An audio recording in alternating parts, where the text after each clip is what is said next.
The Iraq War's already generated 4 public inquiries, looking into various different aspects of what happened and how decisions were taken.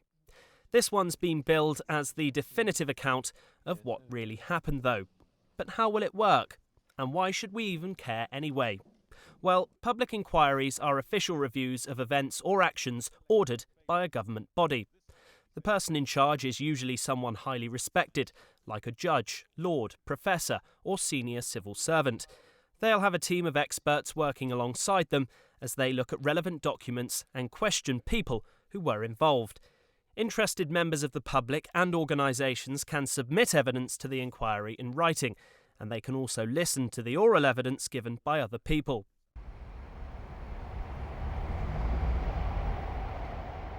Anything causing multiple deaths, like train crashes or mass murders, usually results in an inquiry. The Ladbroke Grove Rail inquiry is just one example. My mother trusted Dr. Shipman. He cynically and callously betrayed that trust. There was also an inquiry into how Dr. Harold Shipman managed to kill hundreds of his patients.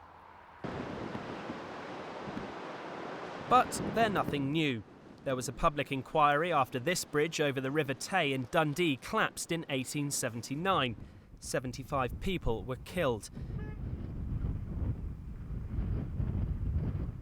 Pressure groups and opposition parties often ask for public inquiries for all kinds of issues, but the government usually only says yes to a few requests. Quite often there'll be attempts to make the government look bad. When the inquiry has finished, it tells everyone its findings by writing a report.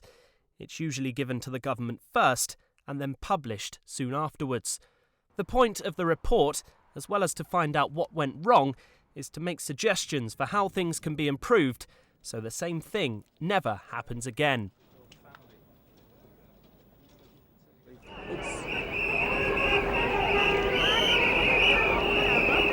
As for this inquiry, it's looking into a war that generated the largest worldwide protest marches ever held.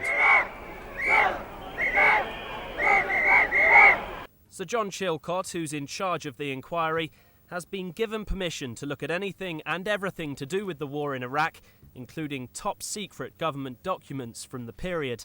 And it will even question Tony Blair, the man whose decision sent British troops to Iraq, 178 of them never to return.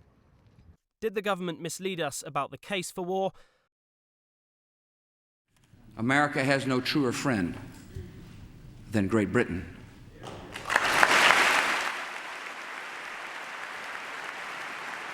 Was there too much pressure from Washington? What about the plans for rebuilding Iraq? And was the invasion even legal?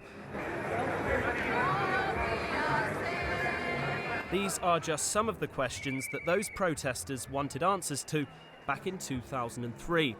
If you went on one of those marches, if you vote, or you ever will do, if you care about the people you elect telling you the truth, then you need to check out what Chilcot says.